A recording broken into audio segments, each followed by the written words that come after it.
Students, क्या हाल? सब बढ़िया? झकास एकदम? अरे सर हाल तो झकास ही है, कुछ नया लाएं तो बताइए। अरे बिल्कुल लाएं, सब तो करो। तो आज हम वीडियो लेके आए हैं। तो in today's video I will be discussing about what are electromagnetic waves and how we can learn electromagnetic spectrum with tricks. Yeah, I repeat, how can we learn electromagnetic spectrum with tricks and what are the different uses of various electromagnetic waves. So stay tuned with us, right?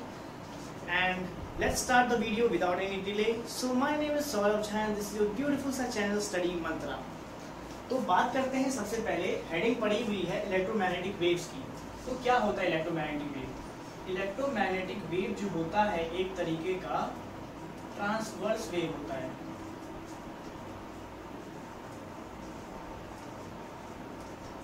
It is a transverse wave. अब transverse wave क्या होता है? तो एक ऐसी wave, ठीक, जिसकी displacement जो है वो electric field vector and magnetic field vector के परपेंडिकुलर हो, एज वेल एज जिस डायरेक्शन में वेव प्रोपगेट कर रही है उसके भी परपेंडिकुलर हो। इसका मतलब electric field vector, magnetic field vector and direction of propagation wave are mutually perpendicular. So ये होते हैं हमारे ट्रांसवर्स वेव। अब जैसे लेट सपोज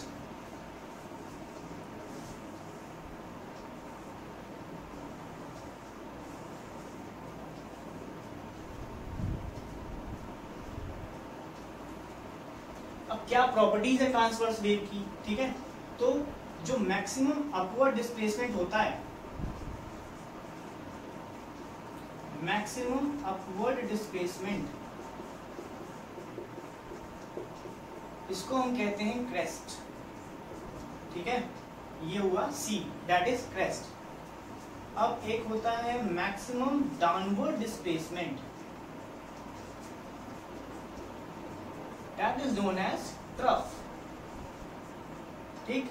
तो ये हो गया बच्चों ट्रफ। ये क्रस्ट, ये ट्रफ, क्रेस्ट देन ट्रफ। तो दो कॉन्जिक्यूटिव क्रेस्ट के बीच में या दो कॉन्जिक्यूटिव ट्रफ के बीच में जो डिस्टेंस होती है, this distance is known as wavelength, represented by lambda. दो consecutive crest as well as two consecutive troughs के बीच में जो डिस्टेंस होती है is known as wavelength, that is lambda. यहाँ देखो, ये होती है मीन पोजीशन। तो the maximum displacement from mean position is known as, ये देखो यहाँ मीन पोजीशन है तो मैक्सिमम डिस्प्लेसमेंट ये रही, तो इसको हम कहेंगे A, represented by A, that is known as amplitude. Amplitude is nothing but maximum displacement from its mean position, ठीक है? वेवलेंथ हमने समझ लिया, एम्पलीट्यूड क्या होता है ये पता चल गया। अब बात करते हैं छोटा सा रिलेशन की। एक रिलेशन होता है फ्रीक्वेंसी। अब फ्रीक्वेंसी होता है क्या? फ्रीक्वेंसी क्या होता है? Number of oscillations per unit time या पर यूनिट सेकेंड। एक सेकेंड में कितना नंबर ऑफ ऑसिलेशन हो रहा है, रिपीटिशन कितना हो रहा है, उसको हम क्या कहते हैं? फ्रीक्वेंसी। तो फ्रीक्वेंसी और वेवलेंथ में रिलेशन होता है। फ्रीक्वेंसी रिप्रेजेंटेड बाय म्यू, तो म्यू इक्वल टू होता है C बाय लैम्डा। क्लियर हो गया? Mu equal to C by lambda. तो फ्रीक्वेंसी और वेवलेंथ में कैसा रिलेशन है? इनवर्सली का रिलेशन है।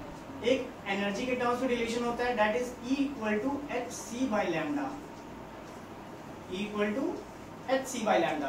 क्या मतलब हुआ इसका? अगर कोई भी लाइट है उसकी अगर फ्रीक्वेंसी ज्यादा है, इसका मतलब उसका वेवलेंथ क्या होगा? मिनिमम।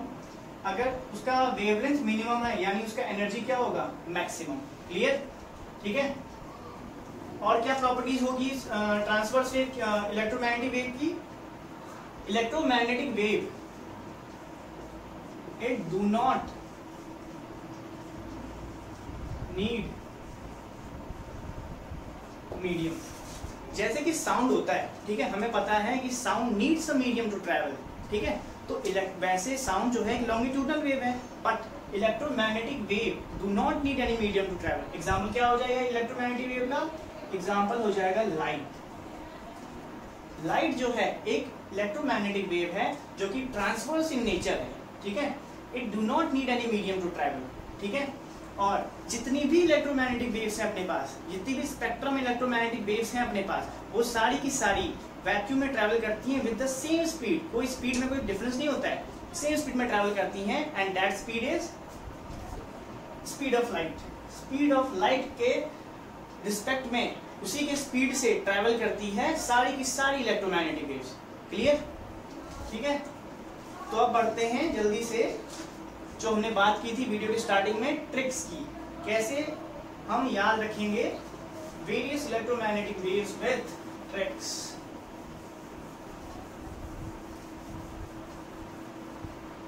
तो आइए देखते हैं।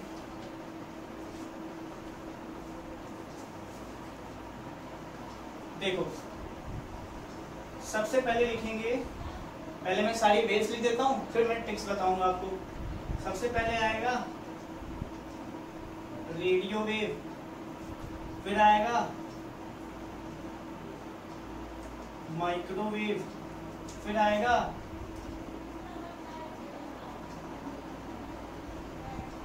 इंफ्रारेड, फिर आएगा visible, then comes UV, then comes X-ray, and then comes gamma।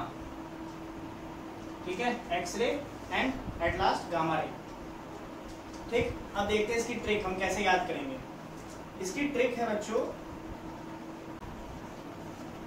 Red man in violet uniform has X guns। देखो, रेड में आर आ रहा है, रेड में आर का मतलब हो गया रेडियो वेव, एम मैन में एम आ रहा है, इसका मतलब हो गया माइक्रोवेव, इन में आई आ रहा है, इसका मतलब हो गया infrared, violet V, visible, uniform में यू, इसका मतलब यूवी, एंड एक्स, एक्स मतलब हो गया x ray, and G, G represented for gamma. तो ट्रिक क्या बनी? Red man in violet uniform has X rays, sorry X guns. ठीक है, तो ट्रिक है red man in violet uniform has X guns. ठीक, ये जो मैंने अरेंजमेंट किया है वो है आपका डिक्रीजिंग ऑर्डर ऑफ वेवलेंथ, यानी यहाँ पे जो वेवलेंथ है वो डिक्रीज हो रहा है। इसका मतलब रेडियो वेव की क्या होगी? रेडियो वेव की होगी आपकी मैक्सिमम वेवलेंथ। ठीक, अभी हमने एक रिलेशन पढ़ा था कि म्यू इक्वल टू भाई सी बाई लैम्डा होता है। इसका मतलब जिसका वेवलेंथ ज्यादा होगा उसका फ्रीक्वेंसी क्या होगा? सबसे कम होगा। तो रेडियो वेव की मैक्सिमम वेवलेंथ हुई, और क्या होगा इसकी properties? It has minimum frequency. तो रेडियो वेव की प्रॉपर्टी है कि maximum wavelength and minimum frequency. अब भाई गामा रेज की बात आती है, गामा रेज, गामा का क्या होगा? गामा की है minimum wavelength and maximum frequency. ठीक है, minimum wavelength and maximum frequency. ठीक, अब बात करते हैं इनके, इन वेव्स की डिस्कवरी किस किस ने की है। ठीक, तो देखो, रेडियो वेव, रेडियो वेव की डिस्कवरी की है भाई साहब मार्कोनी ने, मैक्रोनी नहीं, मार्कोनी। ठीक है, फिर बात करते हैं माइक्रोवेव, माइक्रोवेव की डिस्कवरी की है हेनरिच हर्ट्ज, हेनरिच हर्ट्ज ने। Now coming to infrared, infrared is discovered by William Herschel, William Herschel। ठीक है, now coming to UV, UV की डिस्कवरी की है जॉन रिटर ने। एक्सरे, एक्सरे की डिस्कवरी की है भाई साहब रॉन्टेगन। ठीक है, किसने डिस्कवरी की है? रॉन्टिगन ने। And last is gamma ray, gamma is discovered by Henry Becquerel, Henry Becquerel. Clear? So these are the scientists that discovered these waves। ठीक, अब आगे बढ़ते हैं इनके। सबसे पहले आप स्क्रीनशॉट ले लीजिए, नाउ स्क्रीनशॉट टाइम।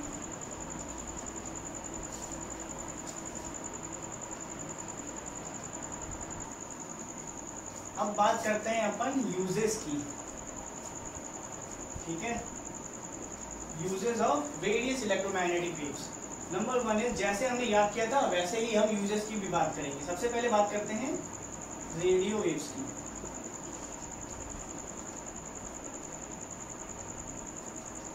पहले प्रॉपर्टी देखते हैं, फिर इसके यूजेस देखते हैं। सबसे पहले प्रॉपर्टी तो यही है कि इसका मैक्सिमम वेवलेंथ है, मैक्सिमम वेवलेंथ। दूसरा क्या होगा, मैक्सिमम वेवलेंथ या हो गया इसका दूसरा मतलब कह सकते हैं मिनिमम फ्रीक्वेंसी। ठीक, एक रिलेशन में पढ़ा था E = hc/λ। अब लैम्डा मैक्सिमम है तो एनर्जी क्या हो जाएगी, minimum.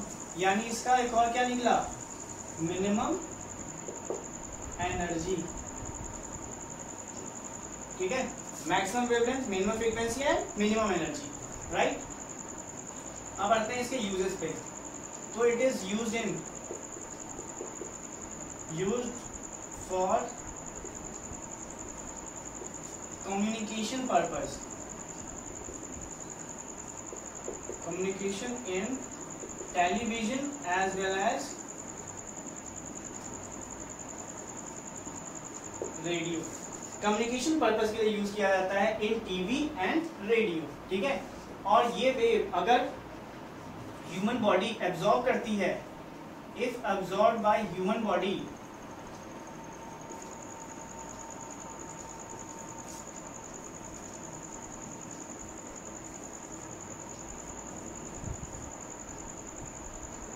if absorbed by human body do not cause any harm। अगर ह्यूमन बॉडी इसको एब्जॉर्ब करती है तो it do not cause any harm to our body. ठीक है, तो ये प्रॉपर्टी है रेडियो वेव की। फटाक से स्क्रीनशॉट ले लो।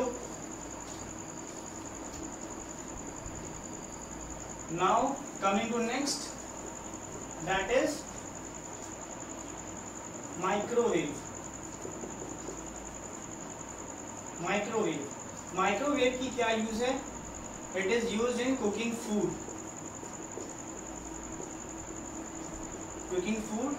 as well as it is used in satellite communication।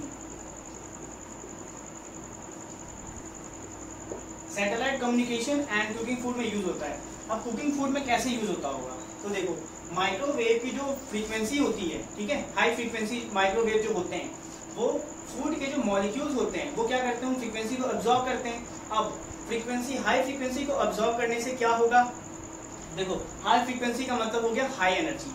अब फ्रीक्वेंसी, उस फ्रीक्वेंसी को अब्सॉर्ब करेगा फूड का मॉलिक्यूल, तो क्या होगा, उसकी इंटरनल एनर्जी क्या हो जाएगी, बढ़ जाएगी। अब इंटरनल एनर्जी बढ़ गई है, इसका मतलब क्या होगा, इसका मतलब ये होगा कि फूड जो है वो कम टाइम लेगा पकने में। क्लियर, तो कुकिंग ऑफ फूड में ऐसे यूज होता है ये। ठीक, नंबर 3 की बात करते हैं। नंबर 3 आता है अपना इंफ्रारेड। ठीक है, इंफ्रारेड का क्या काम होता है, इंफ्रारेड का भाई काम होता है in electrical heaters.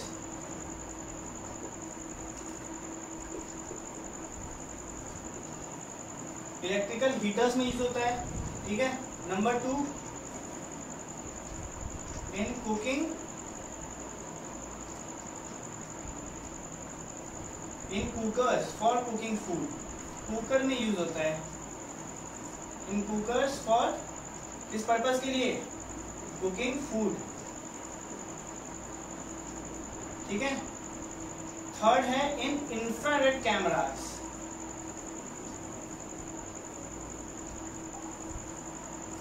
Infrared cameras में हम यूज करते हैं इंफ्रारेड वेव की। कैसे, अब देखो सारी की सारी ऑब्जेक्ट जो होते हैं, जितने ऑब्जेक्ट हैं वो इंफ्रारेड को एमिट करते हैं। ठीक है, सारे के सारे जो हैं इंफ्रारेड को एमिट करते हैं, बट हम जो है, हमारी जो आई है वो सिर्फ सेंसिटिव है towards visible light. Visible light के टूवर्ड्स ही हमारी आई सेंसिटिव है। हम सिर्फ विजिबल लाइट के स्पेक्ट्रम को ही देख सकते हैं। ठीक है, यानी वो 7 कलर्स विद ग्योर, बस हम विजिबल लाइट को देख सकते हैं। बट मैंने कहा कि सारे के सारे ऑब्जेक्ट जो है इंफ्रारेड को एमिट करता है, बट हमारी आई तो देख नहीं सकती है, तो कौन देखेगा उसको, कैमरास। तो लाइट विजन जो कैमरास होते हैं उनमें हम इंफ्रारेड वेव का यूज करते हैं टू डिटेक्ट पीपल और पर्संस इन डार्क। क्लियर, और इसका एक और यूज है भाई, ये यूज क्या है, it is use to view, it is use to view objects in fog. ठंडी में जब फॉग गिरता है, ठीक है, उस समय ऑब्जेक्ट्स को क्लियर देखने के लिए इंफ्रारेड वेव का यूज होता है। ठीक है, बढ़े आगे। तो कमिंग टू नंबर, अब बारी है नंबर 4 की। 4 तो देखो बिल्कुल इजी है। विजिबल का क्या काम होगा? सबसे बड़ा काम इसका है कि इट हेल्प अस टू सी, बस यही है सबसे बड़ा काम इसका। इससे बड़ा काम कोई हो सकता है क्या? यही वेव हैं जिनको हम देख सकते हैं, जिनके वजह से हम सब कुछ देख सकते हैं, तो इट हेल्प अस टू सी, बस यही इसका सबसे बड़ा काम है। ठीक है, मूविंग अप टू नंबर 5। कौन सी वेव है नंबर 5 पे? यूवी। यूवी भाई साहब का क्या काम है? देखो, यूवी का पहला काम है it kills bacteria, it kills bacteria in water. ठीक है, ये वाटर में बैक्टीरिया को किल करता है। अब वाटर में बैक्टीरिया को किल कर रहा है, इसका मतलब it kills bacteria in water and make water to safe. ठीक है, वाटर को सेव करता है, सेफ बनाता है, so that we can drink. ठीक है, दूसरा काम क्या हो गया इसका? इसका दूसरा काम है it is good for skin. Skin के लिए बहुत ही अच्छा माना जाता है। क्यों? क्योंकि because it helps to make vitamin D. ठीक है, ये विटामिन डी की मेकिंग में मदद करता है, इसीलिए गुड फॉर स्किन है। बट एक्सेसिव नहीं, ये नहीं कि धूप में खड़े हो गए बढ़िया, ठीक है, यूवी लाइट ले रहे हैं तो ज्यादा से ज्यादा मैक्सिमम 10 to 15 मिनट्स, बस। एक्सेस में लेंगे तो ये हार्मफुल हो जाएगा स्किन के लिए। ठीक है, थर्ड इसका यूज क्या है? It is use to detect, it detect invisible writing.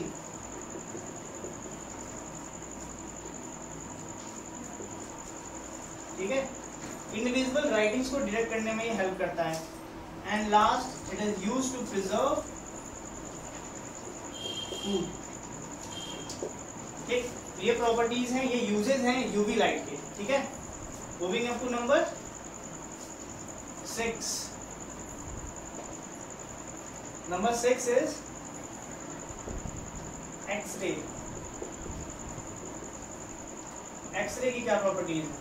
तो देखो, एक्सरे सबसे पहला तो मेडिकल डायग्नोस्टिक्स में यूज होता है, इन medical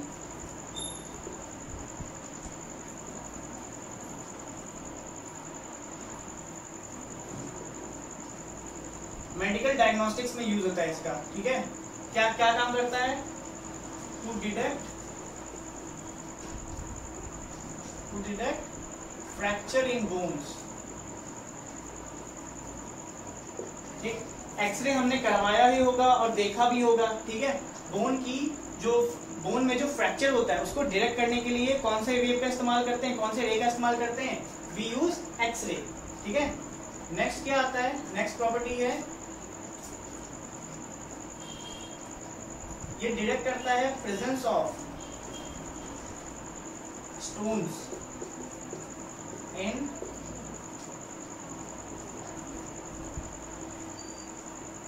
gall bladder and kidney.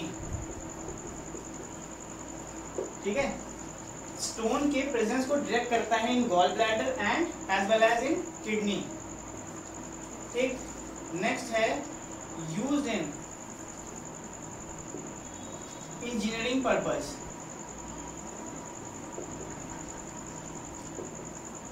कैसे इंजीनियरिंग में मदद करता है, यूज होता है कैसे? टू डिटेक्ट फ्लॉज, कमियां निकालता है, फ्लॉज और होल्स। ठीक है, इन फ्लॉज हो गया, होल्स हो गया, या मैं यूज कर सकता हूं फॉल्ट्स इन ब्रिजेस। ठीक है। तो ब्रिजेस में फ्लॉज वगैरह को निकालने के लिए हम वी यूज एक्सरे। लास्ट है इसका, it helps to study crystal structure.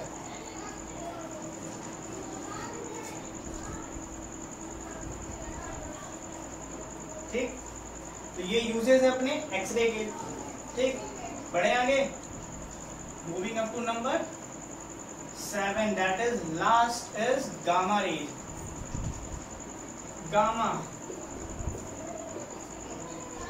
की बात करें तो गामा के बारे में हमने पढ़ा था कि भाई इसकी होती है मिनिमम वेवलेंथ। मिनिमम वेवलेंथ का मतलब हो गया मैक्सिमम फ्रीक्वेंसी, मैक्सिमम फ्रीक्वेंसी का मतलब हो गया मैक्सिमम एनर्जी। ठीक है, minimum wavelength, maximum frequency as well as maximum energy. अब इसका ये तो प्रॉपर्टी होगी भाई इसकी। अब इसके यूजेस में चलते हैं। सबसे पहला यूज क्या है कि इसका जो होता है हाईएस्ट पेनिट्रेटिंग पावर होता है, हाईएस्ट पेनिट्रेटिंग पावर।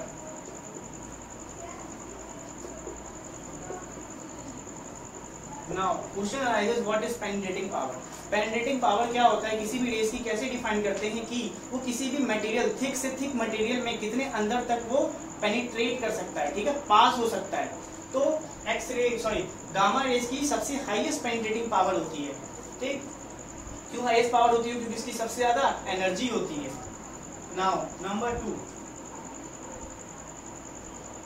अब क्योंकि इसकी एनर्जी बहुत ही ज्यादा है तो इट इनिशिएट न्यूक्लियर रिएक्शंस। ये न्यूक्लियर रिएक्शंस को इनिशिएट करता है और इसी तरह ये प्रोड्यूस भी होता है in nuclear reactions, produced in nuclear reactions. ठीक है, और जो मेन सबसे इंपॉर्टेंट काम है इसका, to destroy cancer cells, to destroy cancer cells. ठीक, कैंसर सेल्स को डिस्ट्रॉय करने में यूज होता है। ठीक, आप स्क्रीनशॉट ले लीजिए। तो अभी हमने पढ़ा, आज की वीडियो में हमने पढ़ा कि what are electromagnetic waves and how we can learn electromagnetic spectrum with tricks. तो मैंने आपको ट्रिक भी बता दी, क्या थी ट्रिक, कमेंट बॉक्स में मेंशन कर दीजिए। ठीक है, तो अगर ये वीडियो आपको अच्छी लगी हो तो इस वीडियो को लाइक करें, कमेंट करें एंड शेयर करें, और यस, सब्सक्राइब करना बिल्कुल ना भूलें।